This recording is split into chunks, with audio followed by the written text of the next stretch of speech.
Good morning class 12th। इससे पहले में जो क्लास हुई थी उसमें मैंने आपको मल्लिका अपनी मनोव्यथा को किन शब्दों में प्रकट करती है उसे बोला था और वह आपके 12 पॉइंट्स में थे, जिसमें उसने संन्यास के बारे में, यहाँ से किस उद्देश्य से भेजा था, शासन भार संभालने में प्रत्यक्ष शुभकामना के अर्थ में।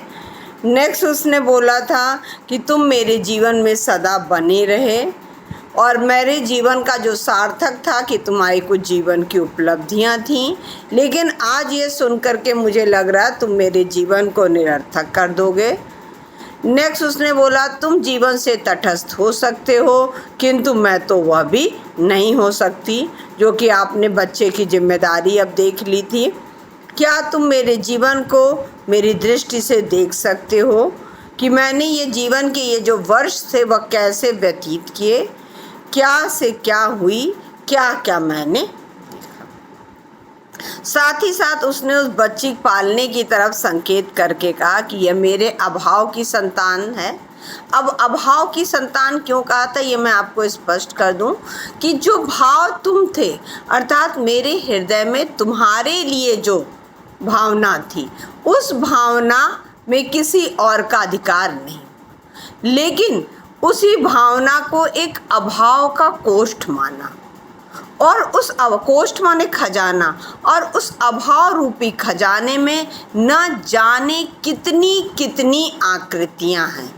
अब वह आकृतियां मनुष्य की हैं और साथ ही साथ उसने बोला जिनके कारण मैंने अपना नाम खोकर एक विशेषण उपार्जित किया है, अर्थात अब मैं इस समाज के लोगों के द्वारा जो मुझे दिया गया संकेत दिया गया उसके कारण अब मैं मल्लिका के नाम से नहीं बल्कि एक विशेष नाम से जानने जाती। यहाँ तक उसने कहा। अब इसके बाद आपको आज की क्लास में देखिए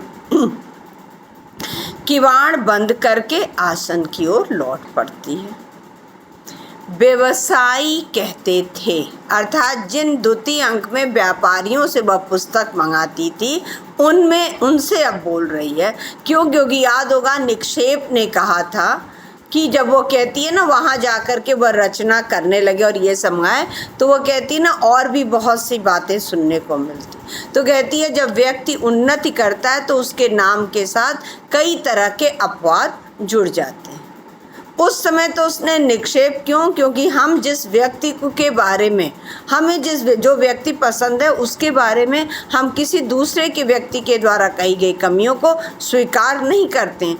इसलिए उस समय तो उसने कहा कि जब व्यक्ति उन्नति करता है तब उसके नाम के साथ कई तरह के अपवाद जुड़ने लगते हैं। व्यवसायी कहते थे उज्जैनी में अपवाद है, अर्थात उज्जैनी में यह कहा जाता है कि तुम्हारा बहुत सा समय वारंगनाओं के सहवास में व्यतीत होता है। अब यहाँ पर देख लीजिए पेज नंबर 40 पे फर्स्ट पैराग्राफ होगा। वहाँ पर विलोम ने भी जब कहा था, जब यह जगदम्बा के मंदिर से लेकर के आई थी तब वहाँ कहा था वहाँ तो बहुत सी रंगशालाएँ मदिरालाएँ होंगी, उनमें जाकर के तुम यहाँ के लोगों को भूल तो नहीं जाओगे। आप देख लीजिए इसी वजह से हम ये मानते हैं कि विलोम न रहता तो यह नाटक सफल नहीं होता। अंबिका ने भी यही बात कही थी कि वह व्यक्ति तुम्हें एक उपादान की तरह प्रयोग कर रहा है। मुझे उस व्यक्ति से वितृष्णा है, घृणा है। क्योंकि इन लोगों को उस व्यक्ति के चरित्र की विशेषता पता थी। अब मल्लिका यही बात कहती है कि उन व्यवसायी कहते थे कि उज्जैनी में अपवाद है, परंतु तुमने वारंगना का यह रूप भी देखा है। अब यह क्या से क्या हुई है, इसी संदर्भ में इसने ये बोल दिया कि जो भाव तुम थे उस पर मैंने किसी को भी अधिकार नहीं करने दिया। तो मैं सिर्फ तुम्हारे ही नाम के कारण आज समाज में जो भी अपवाद हुआ मैं उसको झेली, लेकिन तुमने इस वारंगना का यह रूप भी देखा है। आज तुम मुझे पहचान सकते हो। मैं आज भी उसी तरह पर्वत शिखर पर जाकर मेघमालाओं को देखती हूँ। क्यों? क्योंकि जब दूत प्रथम अंक में जाने लगा था तब कहता है, बिल्कुल लास्ट वाली जो घटना थी, 9वीं घटना, उसमें कहता है ना, काश तुम अपनी आँखों को देख सकती। तब वह कहती है कि नहीं, मैं ऐसे ही पर्वतमालाओं में जाकर, उन मेघमालाओं में या जगदम्बा के मंदिर में जाकर इसी तरह से काव्य पाठ इत्यादि। तब वहीं पर कह रही है कि मैं आज भी उसी तरह पर्वत शिखर पर जाकर मेघमालाओं को देखती हूँ, उसी तरह ऋतु संहार और मेघदूत की पंक्तियां पढ़ती हूँ। अब ये देख लीजिए, ये आपका 3 मार्क्स का क्वेश्चन आ जाएगा कि आषाढ़ का एक दिन कालिदास के किस नाटक पर आधारित है। तब आप कर दीजिएगा मेघदूत। क्यों? क्योंकि उसमें भी मेघ को दूत बनाकर संदेश भेजा गया था, और यहाँ पर भी देखिए यह मेघमालाओं में जा कर के उनकी रचनाओं को पढ़ती है। और किस काव्य रचना के लिए उन्हें राजकवि का पुरस्कार मिला था, तब आप ऋतु संहार का उल्लेख करिएगा। तो 2 चीज़ों को ध्यान दीजिएगा और वहीं पर ये बात डाल दीजिएगा कि वह कहती है कि मैं आज भी उन्हीं पर्वतमालाओं में जा कर के उन मेघमालाओं में देखती हूँ या रचना इत्यादि तुम्हारी पढ़ती हूँ। मैंने अपने भाव के कोष्ठ को रिक्त नहीं रहने दिया। अर्थात जो भाव तुम थे वहाँ पर किसी दूसरे को स्थान नहीं दिया, लेकिन मैंने उस भाव के कोष्ठ को रिक्त नहीं होने दिया, अर्थात खालीपन नहीं आया। क्यों नहीं आया? क्यों? क्योंकि मैं उन्हीं पर्वतमालाओं पे जा कर के तुम्हारी जो रचनाएं रहती थी, उन रचनाओं को पढ़ करके मुझे ये लगता था कि तुम भी यहीं कहीं मेरे आसपास हो। इसीलिए उसने कहा है कि मैंने अपने भाव के कोष्ठ को रिक्त नहीं होने दिया, परंतु मेरे अभाव की पीड़ा का अनुमान लगा सकते हो। अर्थात मैंने जो इस अभाव में कष्ट झेला है, वो जो मुझे पीड़ा हुई है, उसका क्या तुम थोड़ा सा भी अनुमान लगा सकते हो? कुहनिया आसन पर रख कर बैठ जाती है और ग्रंथ हाथों में उठा ले। नहीं, तुम अनुमान नहीं लगा सकते। क्यों? क्योंकि तुमने नहीं जाना ना कि एक नारी का जीवन कितनी व्यवस्थाओं से भरा होता है। वह समाज के उपालंभों के द्वारा, उलाहनों के द्वारा, या घर परिवार के उलाहन के द्वारा, या समाज के लोग उसके संग किस प्रकार का व्यवहार करते हैं, ये तुम्हें नहीं समझ में। इसीलिए बोलिए नहीं, तुम अनुमान नहीं लगा सकते। तुमने लिखा था, ये आपको संदेश है, तुमने लिखा था कि एक दोष गुणों के समूह में उसी तरह छिप जाता है जैसे चांद की किरणों में कलंक। अब इसको समझ लीजिए, यदि आपके अंदर 99 अच्छाइयाँ हैं और एक बुराई है, तो वह बुराई आपकी उन अच्छाइयों में छिप जाती है। इसका उदाहरण इन्होंने कैसे दिया? जिस प्रकार चंद्रमा अपनी पूर्ण कला के कारण सुंदर है, 16 कलाओं से पूर्ण चंद्रमा सुंदर है, और उसमें कलंक है, दाग आप लोगों ने देखा ही होगा है, लेकिन फिर भी वह चंद्रमा की सुंदरता के आगे ढक जाता है। परंतु यदि व्यक्ति के पास दारिद्र्य है, दारिद्र्य यानी गरीबी, असहाय, निर्धनता, यदि दारिद्र्य है, नहीं छिपता। अर्थात यदि आपके अंदर कोई कमी है तो वह कमी तो आपकी अच्छाइयों में छिप जाएगी, लेकिन आपके अंदर 100 अच्छाइयाँ होंगी, लेकिन दारिद्र्य होगा, निर्धनता होगी, तो वह नहीं छिपता, जो कि आज के समाज की सबसे बड़ी मांग है, और आपके लिए भी है कि आपके अंदर चाहे कितनी भी कमियां क्यों ना हो, लेकिन आपकी यही सोच है ना कि मेरे पास अपार धन संपदा भरी, हमारे अंदर भरे नैतिक मूल्य ना हो, कुछ भी ना हो, मुझे बड़े छोटों का सम्मान करना ना आता हो, मुझे किसी के प्रति क्या मूल्य है मेरे वो ना हो, लेकिन बस क्या हो, मेरे पास अपार धन संपदा हो। इसीलिए देखिए इनका नाटक सफल नाटक में आ गया कि इन्होंने संदेश में उठा दिया कि तुम कवि होकर के लिखते हो कि एक दोष हो, लेकिन यदि व्यक्ति के पास गुणों का समूह है तो वह दोष छिप जाता है।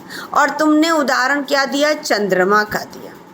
जबकि आप देखिए, जब भी आप चंद्रमा की तरफ देखिए, भले पूर्णिमा के दिन पूर्ण चंद्रमा क्यों न खिला हो, लेकिन आप चंद्रमा की तरफ देखिए तो आपको उसमें दाग दिखाई देता है। लेकिन ये तो है ना कि ये हमारे और आपके देखने का दृष्टिकोण है, जिसके कारण कि आपने ये बात कह दी कि चंद्रमा का कलंक जिस प्रकार से छिप जाता है, उसी प्रकार से हमारे अंदर कितनी भी कमियां क्यों न हो, लेकिन हमारे पास यदि अपार धन संपदा हो या धन संपदा हो, दारिद्र्य न हो, तो हमारी कमियां छिप जाती हैं। 100 गुणों में भी नहीं छिपता। अर्थात आपके पास सारी अच्छाइयाँ हों दुनिया की, लेकिन यदि आप दारिद्र हैं तो वह नहीं छिपता। ये तुमने लिखा था, नहीं छिपता ही नहीं, 100 गुणों को छा लेता है। छा लेता अर्थात उन्हें ढक देता है, आपकी अच्छाइयों को ढक देता है। यदि आपके पास दारिद्र है, एक एक करके नष्ट कर देता। क्यों? क्योंकि आपको जब समाज में सम्मान ही में नहीं मिलेगा तो आप अपने स्वाभिमान से जी ही नहीं सकते। यही तो आपने लिखा है ना कि यदि व्यक्ति के पास दारिद्र्य है तो वह चाहे 100,000 गुण क्यों न हो उसके अंदर, कितनी भी अच्छाइयाँ क्यों न हो, लेकिन वह अच्छाइयाँ छिपी रह जाती हैं, बोलती बोलती और अंतर्मुख हो जाती है। क्योंकि मल्लिका के चरित्र में तो सारी अच्छाइयाँ हैं, लेकिन सारी अच्छाइयाँ होते हुए भी क्या है, उसके पास दारिद्र्य है। और उसी दारिद्र्य के कारण यह समाज के लोगों ने उसका उपयोग किया हुआ है, जिसके कारण जो तुमने लिखा है वो यही संदेश देता है हमारे समाज को कि आज हमारे समाज में गुणों की नहीं पूजा है, व्यक्ति के नैतिक मूल्यों की पूजा नहीं है, बल्कि व्यक्ति के पास कितना धन है उसी का मान है। बोलती बोलती और अंतर, परंतु मैंने यह सब सह लिया, इसलिए कि मैं टूट कर भी अनुभव करती रही कि तुम बन रहे हो। अर्थात समाज में लोगों ने जो कुछ भी मेरे साथ किया, मैं जगह जगह पे टूटी, हारी, पराजित हुई, सब कुछ हुई, लेकिन मैं सिर्फ बार बार यही अनुभव करती रही कि तुम बन रहे हो। अर्थात तुम्हारे व्यक्तित्व का पूर्ण विकास उस काव्य रचना के द्वारा हो रहा है। क्योंकि मैं अपने को अपने में न देखकर तुम में देखती थी। अब यही चीज़ है कि आप लोगों को कहा गया था, जब उसने माँ से कहा था कि मेरी भावना अनश्वर है। अनश्वर यानी नष्ट ना होने वाली, नष्ट ना होने वाली अर्थात व्यक्ति के गुण पैसे पे नहीं आकर्षित होने वाली, बल्कि जिस व्यक्ति को मैंने अपने भाव के कोष्ठ में रखा है उस व्यक्ति की उन्नति ही मेरा एकमात्र उद्देश्य है। इसीलिए वह कह रही है कि मैं टूट कर भी अनुभव करती रही कि तुम बन रहे हो, क्योंकि मैं अपने को अपने में ना देखकर तुम में देखती थी। अर्थात मेरे जीवन का जो उद्देश्य था कि तुम्हारी तरक्की, वह तरक्की तुम्हारी हो रही थी। और आज यह सुन रही हूँ कि तुम सब छोड़कर संन्यास ले रहे हो, तटस्थ हो रहे हो, उदासीन हो रहे हो। अर्थात 3 चीज़ों में कर दीजिएगा कि संन्यास ले रहे हो, तटस्थ हो रहे, उदासीन हो रहे। इसमें क्या हुआ कि उसको उसका पूरा जीवन नष्ट हो गया। सिर्फ क्यों? क्योंकि वह हमेशा यही सोचती थी कि इस व्यक्ति की उन्नति हो, और इस व्यक्ति की उन्नति के लिए वह काव्य रचना इत्यादि करने के लिए, चाहे समाज के द्वारा चाहे लोगों के द्वारा जितने भी प्रकार का उसे कष्ट होता था, वह सब कष्टों को सहने के लिए तैयार थी। लेकिन उसके जीवन का जो उद्देश्य था वह स्पष्ट हो रहा था। मुझे मेरी सत्ता के बोझ से इस तरह वंचित कर दोगे। अर्थात मेरी जो सत्ता, मेरा जो जीवन का उद्देश्य था कि तुम्हारी तरक्की, ये क्या है, मेरी सत्ता, मेरे जीवन का उद्देश्य, इससे तुम क्या मुझे इस तरह से वंचित कर दोगे कि इस तरह से तुम वहाँ गए, वहाँ जा कर के भी तुम काश्मीर चले गए, वहाँ से फिर तुम उज्जैनी ना आकर के तुम संन्यास ले रहे हो, तो क्या तुम मुझे मेरी सत्ता के बोझ से ही वंचित कर दोगे। बिजली कौंधती है और मेघ गर्जन सुनाई देता। बिजली कौंधती और मेघ गर्जन, जिस प्रकार मल्लिका के मन में विचार आ रहे हैं मस्तिष्क में, ठीक उसी प्रकार से संकेतात्मक रूप में आपको दिखाया गया। और दूसरी तरफ जब भी घटना परिवर्तित होती है तभी मेघ गर्जन और बिजली कौंधती इत्यादि सुनाई देती है। वही आषाढ़ का दिन है। अब आप इसको डालिएगा शीर्षक में। क्यों? क्योंकि आपने प्रथम अंक में भी देखा था, द्वितीय अंक में भी देखा था और फिर तृतीय अंक में भी आप देख लीजिए कि वही आषाढ़ का दिन है। उसी तरह मेघ गरज रहे हैं, वैसे ही वर्षा हो रही है। वही मैं हूँ, उसी घर में हूँ, किंतु अर्थात जब तुमको मैंने भेजा था उस समय भी वैसे ही मेघ गर्जन हो रहा था, वैसे ही वर्षा के शब्द हो रहे थे। इसी घर से भेजा था, मैंने ही भेजा था। लेकिन आज ये उस समय मैंने तुम्हें राजकवि के पद के लिए भेजा था और आज इसी मेघ गर्जन में मुझे सुनाई पड़ रहा है कि तुम जीवन से तटस्थ हो गए हो, उदासीन हो गए हो, मेरी सत्ता के बोझ से मुझे वंचित कर दोगे। यहाँ तक आपका स्पष्ट है। और जब भी शीर्षक लिखिएगा ऊपर की कुछ पॉइंट्स लेते हुए तब आप स्पष्ट करिएगा तृतीय अंक का, तो वह ज़्यादा अच्छा स्पष्ट हो जाएगा। तो आपकी मल्लिका के जीवन की दोनों घटनाएं दोनों क्लास में आपको स्पष्ट कर दी गई है। इसे आप 2-3 बार पढ़ने के बाद पॉइंट्स के अनुसार अपने अपने उसमें कॉपी में लिख लीजिएगा। यदि वो क्वेश्चन आंसर में दिया जाता है ठीक है, नहीं दिया जाता है तो भी आप लिखे रहेंगे, आप अच्छे से उसे स्पष्ट कर सकते हैं, क्योंकि तृतीय अंक पर आधार क्वेश्चन बनाइएगा।